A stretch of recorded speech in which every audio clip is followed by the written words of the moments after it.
Hello everyone. So myself nursing officer. I'm selected in PGI Sangrur 2025 recruitment. So बस मेरा मोटो इतना ही है कि मेरी तरह जो भी लोग हैं जो अफोर्ड नहीं कर पाते हैं कहीं पे भी कोचिंग लेना या कुछ और, उनके लिए मैं थोड़ा इजी कर सकूं। मैं जब तक नॉसेट नहीं हो जाता है तब तक आपको जो मोस्ट इम्पॉर्टेंट टॉपिक्स होते हैं, टॉप 150 टॉपिक्स जो हैं वो सब जो है वो फ्री में करवाऊँगी यूट्यूब पे। एंड सारा कंटेंट जो होगा वो जेन्युइन होगा, जो मैंने खुद ने बनाया या फिर मैंने जो बहुत बहुत पहले मैंने कोचिंग ली थी वहाँ से। आज हम पढ़ेंगे preeclampsia. Hope you will like it. First topic है प्री-एक्लेम्पशिया। आप सभी को पता होगा कि प्री-एक्लेम्पशिया जो है वो क्या होता है। प्री-एक्लेम्पशिया में मतलब प्री मीन्स पहले, एक्लेम्पशिया मीन्स कन्वल्जन और सीजर्स। वही आपको पता चल गया कि प्री-एक्लेम्पशिया जो है वो क्या होता है। अब मैं आपको बताऊंगी प्री-एक्लेम्पशिया की जो है वो क्या क्या क्या कंडीशंस जो है वो होती हैं। सबसे पहले प्री मतलब पहले, एक्लेम्पशिया मतलब सीजर्स। तो मतलब सीजर्स के आने वाली जो कंडीशन होती है उसको, सीजर्स से आने से पहले की जो कंडीशन होती है उसको बोलते हैं प्री-एक्लेम्पशिया। इसमें हमारे पास क्या होता है, बीपी 140/90 से जब हमारा इंक्रीज़ हो जाता है तो उसको हम प्री-एक्लेम्पशिया बोलते हैं। लेकिन सिर्फ हम प्री-एक्लेम्पशिया तभी नहीं बोलेंगे कि अगर 140 से ज़्यादा इंक्रीज़ हो गया या फिर सिर्फ बीपी इंक्रीज़ हुआ। No, there are some other conditions like BP कब इंक्रीज़ हो, 20 वीक्स के बाद होगा, जो जेस्टेशन है, वाइबिलिटी का पीरियड है, उसके बाद इंक्रीज़ होगा। प्रोटीन यूरिया होगा एंड एडीमा जो है उसमें साथ में होगा। ठीक है, अब आपको प्रोटीन यूरिया तो पता ही होगा कि क्या होता है। ठीक है, तो प्रोटीन यूरिया की ग्रेड्स हैं हमारे पास। सबसे पहली ग्रेड है ट्रेस अमाउंट। ट्रेस अमाउंट में हमारे पास आता है 0.1 ग्राम पर DL, +1, +2, +3, +4। +1 में 0.3, 1 ग्राम पर लीटर, 3 ग्राम एंड 5 से ज़्यादा इंक्रीज़ हो जाता है। तो इसको तो मुझे आपको कुछ ज़्यादा समझाने की ज़रूरत नहीं है, ये आपको याद करना पड़ेगा। अब हमारे पास आता है मेन टाइप्स ऑफ प्री-एक्लेम्पशिया। प्री-एक्लेम्पशिया की हमारे पास 2 टाइप्स होती हैं। एक है माइल्ड प्री-एक्लेम्पशिया, एक है सीवियर प्री-एक्लेम्पशिया। ठीक है, माइल्ड से आपको पता चल जाएगा कि इतना सीवियर नहीं है, इसको हम कंट्रोल कर सकते हैं कि हमें आगे कन्वर्जन्स ना हो, एक्लेम्पशिया में कन्वर्ट ना हो। तो माइल्ड प्री-एक्लेम्पशिया कब होगा, जब हमारा बीपी जो सिस्टोलिक बीपी है वो हमारा 140 से ज़्यादा हो जाएगा एंड डायस्टोलिक बीपी 90 से ज़्यादा हो जाएगा। लेकिन जो हमारा सिस्टोलिक एंड डायस्टोलिक बीपी है वो 160/110 mmHg से कम होना चाहिए, तभी हम उसको माइल्ड प्री-एक्लेम्पशिया बोलेंगे। एंड प्रोटीन यूरिया कौन सी ग्रेड का होना चाहिए, +1 एंड +2 ग्रेड का होना चाहिए। ठीक है, अब हमारे पास आएगा ओलिगो यूरिया। क्या होगा इसमें, जब हमारे पास बीपी इतना इंक्रीज़ हो जाता है, ठीक है, बीपी इंक्रीज़ हो जाएगा, वेसोकंस्ट्रिक्शंस हो जाएगी, उसकी वजह से जो है वो GFR ऑलरेडी रिड्यूस हो जाएगा, उसकी वजह से ओलिगोयूरिया की कंडीशन आ जाएगी। एंड प्रोटीन यूरिया हो रहा है, प्रोटीन हमारे यूरिन में आ रही है, तो ऑब्वियसली सीरम प्रोटीन कम हो जाएगी, उसकी वजह से हाइपोप्रोटीनीमिया जो है वो हो जाएगा। एडीमा हो जाएगा। क्यों होगा एडीमा, क्योंकि प्रोटीन लॉस हो रही है, प्रोटीन जो है लॉस हो रही है, तो उसकी वजह से क्या हो जाता है, आपको भी पता है सेल्स में अगर प्रोटीन लॉस होगी तो सेल जो है हाइपोऑस्मोलर हो जाएगा, बाहर जो है हाइपरऑस्मोलैरिटी होगी और वो हमारा वाटर गेन कर लेगा, उसकी वजह से क्या हो जाएगा, एडीमा जो है वो हो जाएगा। हमारे का हीमो कंसंट्रेशन, और इसमें क्या होता है एक हमारा सबसे ज़्यादा कि इसमें एंड ऑर्गन फेलियर जो है वो प्रेजेंट नहीं होता है। ठीक है, and organ failure is not present. ठीक है, इसमें हमारी फीटल जो ग्रोथ है वो नॉर्मल होगी, रिफ्लेक्सेस नॉर्मल होंगे। ठीक है, अब हमारे पास जो है जैसे हम बोलते हैं कि प्रोटीन यूरिया हो रहा है, लेकिन जो प्रोटीन यूरिया है, सिर्फ प्रोटीन यूरिया ही एक डिसाइडिंग फैक्टर नहीं होता है कि आपको जो है वो प्री-एक्लेम्पशिया है। कई बार क्या होता है कि कुछ ऐसी कंडीशंस होती हैं हार्ट, लीवर की या किडनी की, जिसमें डिसफंक्शन हो जाता है, जिसकी वजह से हमें प्री-एक्लेम्पशिया हो जाएगा। ठीक है, उसमें प्रोटीन यूरिया नहीं होगा तो वो डिसाइड नहीं कर पाएगा कि जो हमारा प्री-एक्लेम्पशिया है वो कितना सीवियर है। ठीक है, डज़ नॉट प्रिडिक्ट सिवियरिटी। ठीक है, अब हम करेंगे हमारा सीवियर प्रीएक्लेम्पशिया। सीवियर प्रीएक्लेम्पशिया जो है वो एक ऐसी कंडीशन है जिसमें क्या हो जाएगा, सबसे पहले हमारा बीपी इंक्रीज़ हो गया 160/10 से। ठीक है, 160 सिस्टोलिक बीपी इंक्रीज़ हो गया और डायस्टोलिक बीपी 110 mmHg से इंक्रीज़ हो गया। ठीक है, अब हमारे पास आएगा हमारा प्रोटीन यूरिया। जो हमारा प्रोटीन यूरिया होगा वो कौन सी ग्रेड का होगा, ग्रेड 3 एंड ग्रेड 4 का प्रोटीन यूरिया जो है वो होगा इसमें।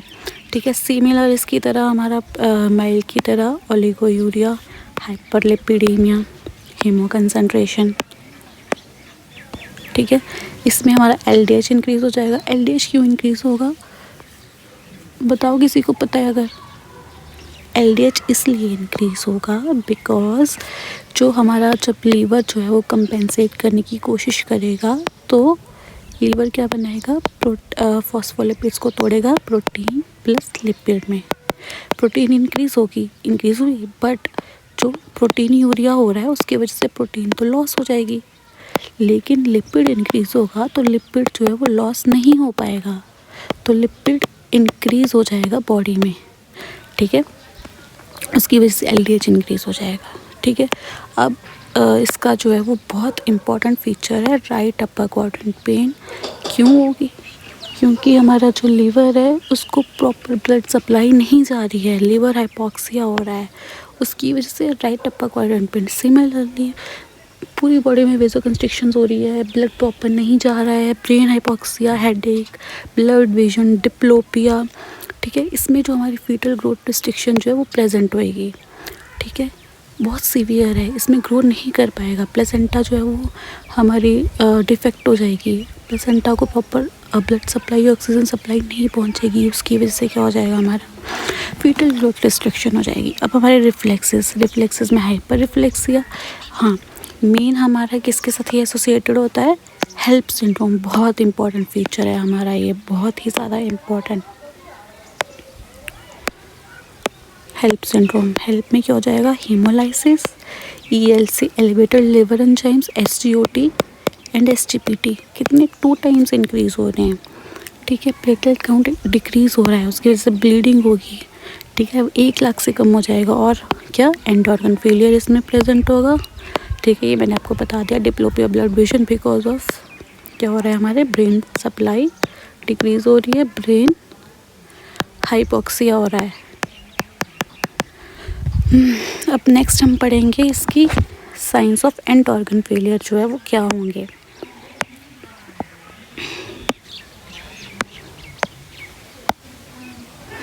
सबसे पहले क्रिएटिनिन इंक्रीज़ होगा। ठीक है, लिवर एंजाइम हेल्प नहीं इंक्रीज़ हो रहा है, हेल्प सिंड्रोम में इंक्रीज़ हो रहा है 2 टाइम्स। प्लेटलेट काउंट डिक्रीज़ होंगे, ब्लड विजन, ब्रेन हाइपोक्सिया की वजह से, हेडेक, ब्रेन हाइपोक्सिया की वजह से। हीमो कंसंट्रेशन हॉलमार्क साइन है, हीमो कंसंट्रेशन में क्या हो जाएगा हमारा, जैसे फ्लूइड जो है वो हमारा जो है वो एक्स्ट्रा कंपार्टमेंट में वो शिफ्ट होगा, एडिमा हो जाएगा, एसाइटिस वगैरह हो जाएगा। और राइट अपर क्वाड्रेंट पेन होगी, लंग्स में क्या हो जाएगा, pulmonary embolism. Similarly alarming science जो होते हैं, जो हमें पता लग जाएगा कि अब हमें सीजर्स आने वाले हैं। कौन कौन से साइंस होंगे ऐसे जिससे हमें पता चल जाएगा सीजर्स आने वाले हैं, हेडेक, ब्रेन हाइपोक्सिया, किसकी वजह से, brain hypoxia, blood vision, uric acid level increase हो जाएंगे। ठीक है, 4.5 से ज़्यादा क्रिएटिन इंक्रीज़ हो रहा है, abdomen pain, right upper quadrant, platelet count low. ठीक है, less than 1 lakh, elevated liver enzymes, haemoconcentration. जो हमारा जो प्रीएक्लेम्पशिया है वो मोस्ट किस में होता है, जो हमारी प्रीमी फीमेल्स होती हैं उनमें। ठीक है, 5 to 15% इंसिडेंस है इसके, 10% प्रीमी, 5% मल्टीग्रेविडा में हो जाएगा। Cause is most important cause इसका।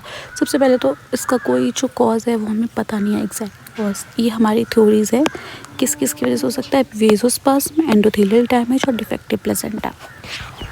सो हम इसकी पैथो पढ़ेंगे। सबसे पहले क्या हुआ, वेसोस्पाज्म। ठीक है, ब्लड वेजल्स कंस्ट्रिक्ट होगी, किस वजह से होगा वेसोस्पाज्म, डेफिशिएंसी हो जाएगी नाइट्रिक ऑक्साइड की। ठीक है, वेजल्स कंस्ट्रिक्ट हुई। ठीक है, ब्लड का प्रेशर इंक्रीज हुआ, क्यों, क्योंकि ब्लड सप्लाई कम है तो ज़्यादा फोर्स से आगे जो है वो वेसल्स उसको आगे धकेलेंगे ब्लड को, उसकी वजह से बीपी इंक्रीज़ हो गया, बीपी इंक्रीज़ हुआ। बीपी इंक्रीज़ होने की वजह से क्या हो गया हमारा, वैसे ही जो हमारी प्लेसेंटा है, प्लेसेंटा को ब्लड सप्लाई कम जा रही है, उसकी वजह से अब क्या हो गया, हमारी प्लेसेंटा ब्लड सप्लाई नहीं की, डिफेक्टिव होगी, स्मॉल साइज़ हो गया, ठीक है, प्लेसेंटा का। सो अब आगे क्या होगा, पहले ही वेजोस्पाज्म था और वेजोकंस्ट्रिक्शन हुई मदर, ठीक है, वेजोकंस्ट्रिक्टर रिलीज़ हुए डिफेक्टिव प्लेसेंटा की वजह से, तो और फर्दर वेजोकंस्ट्रिक्टर इंक्रीज़ हुए, वीपी इंक्रीज़ हुआ, फर्दर मदर को ब्लड सप्लाई डिक्रीज़, ठीक है, जो माइनर कैपिलरीज पे प्रेशर इंक्रीज़ होके ब्रेन हेमरेज, हाइपोक्सिया एंड किस में कन्वर्ट हो जाएगा, ये एक्लेमिशिया में, कन्वल्जन आने स्टार्ट हो जाएंगे, जो है हमारा एक्लेमिशिया। अब क्या हुआ, हमारी ऑक्सीजन सप्लाई कम हो गई, न्यूट्रन सप्लाई फीटस को, क्यों, क्योंकि प्लेसेंटा डिफेक्टिव है, प्लेसेंटा को ब्लड सप्लाई नहीं जा रही है, तो उसकी वजह से utero placenta insufficiency and foetus को जो है वो बच्चा है वो ग्रोथ नहीं कर पाएगा, तो क्या हो जाएगी हमारी इंट्रायूट्राइन ग्रोथ रिटार्डेशन जो है वो हो जाएगी। अब ठीक है, ब्लड सप्लाई डिक्रीज़ हो गई, ठीक है, तो उसकी वजह से क्या रिलीज़ होंगे, इन्फ्लेमेटरी फैक्टर्स रिलीज। आपको पता है कि जहाँ पे भी ब्लड नहीं आ रहा है, ठीक है, वहाँ पे इन्फ्लेमेटरी फैक्टर्स जो है वो रिलीज़ होंगे। क्यों होंगे, क्योंकि ब्लड सप्लाई कम, प्लेसेंटा डिफेक्टिव, उसकी वजह से हमारे इन्फ्लेमेटरी फैक्टर्स रिलीज़ हुए, ठीक है, फ्री रेडिकल से रिलीज़ हुए, ठीक है, हमारी एंडोथेलियल डैमेज फर्दर हुई, ठीक है, फ्लूइड शिफ्ट हो जाएगा क्योंकि प्रोटीन यूरिया हो रहा है, ठीक है, उसकी वजह से क्या हो जाएगी, हीमो कंसंट्रेशन, एडीमा और एंड ऑर्गन फेलियर। एंड हमारा मेन इंपॉर्टेंट ऑर्गन कौन सा जो है वो इन्वॉल्व होता है, किडनी को अफेक्ट करता है। इंडिकेशंस हम कैसे पता लगा सकते हैं, हम क्या करेंगे, रोल ओवर टेस्ट कब करते हैं, 28 से 32 वीक्स पे। इसमें क्या होगा, सबसे पहले हम क्या करेंगे, प्रेग्नेंट फीमेल का जो बीपी चेक करेंगे लाइन डाउन पोजीशन में। आपको पता है लाइन डाउन पोजीशन में पेशेंट का बीपी कम होता है, क्यों, क्योंकि सुपाइन हाइपोटेंशन सिंड्रोम हो रहा है, ब्लड सप्लाई नहीं जाएगा, ठीक है। तो फिर जब हमने बीपी लिया उसके बाद हमने पेशेंट को जो है वो चेंज कर दी, किस पोजीशन में, लेफ्ट लेटरल पोजीशन में। अब हमने रीअसेस किया पेशेंट का बीपी, तो जो हमारा डायस्टोलिक बीपी वैसे भी इंक्रीज़ होगा, लेकिन अगर 20 mmHg से ज़्यादा इंक्रीज़ हो रहा है तो क्या हो जाएगा, हमारा PIH 33% केसेस में जो है वो पॉजिटिव आता है। अब हमारा जो है वो क्या हो जाएगी, वेट गेन होगा, ठीक है, क्यों वेट गेन, ऑब्वियसली आपको पता है क्यों होगा। अब होगा हमारा टाइटनिंग हो जाएगी रिंग फिंगर की, क्योंकि अडीमा होगा, उसकी वजह से वेट गेन होगा कितना, 0.5 kg per week and 2 kg per month से ज़्यादा। दैट इंडिकेट्स हमारा कि पीएच। अब हमारा यूरिक एसिड इंक्रीज़ होगा, हीमो कंसंट्रेशन होगी। इसमें फर्दर और साइन एंड सिम्टम्स जो है वो क्या आ जाएंगे, हैंड एंड फेस, हैंड्स की स्वेलिंग आएगी, हेडेक, क्यों, ब्रेन को सप्लाई नहीं जा रही है, हाइपरटेंशन होएगी, ठीक है, उसी वजह से आईसाइट चेंजेस आएंगे, ठीक है, नोज़िया वॉमिटिंग किस में होगा, सेकेंड हाफ ऑफ प्रेगनेंसी में। इसकी वजह से जो हमारे ऐसे हमारा क्या होता है, सेकेंड ट्राइमेस्टर में HCG जो है वो डिक्रीज़ हो जाएगा, तो HCG जो है वो डिक्रीज़ हो जाता है, तो उसकी वजह से नोज़िया वॉमिटिंग सबसाइड हो जाती है, बट इसमें नोज़िया वॉमिटिंग इंक्रीज़ रहेगी, ठीक है, वेट सडन गेन होगा और डिफ़िकल्टी ब्रीदिंग होगी पेशेंट को। मैनेजमेंट में, ठीक है, हम क्या करेंगे, इसका बेस्ट टेस्ट है कि हमने क्या देनी है, रेस्ट देनी है। रेस्ट देने से क्या होगा, पेशेंट को रीनल ब्लड फ्लो इंक्रीज़ होगा, उसकी वजह से यूरिन आउटपुट इंक्रीज़ होगी, GFR इंक्रीज़ होगा, ठीक है, एडिमा डिक्रीज़ हो जाएगा, ब्रीदिंग इम्प्रूव हो जाएगी, ठीक है।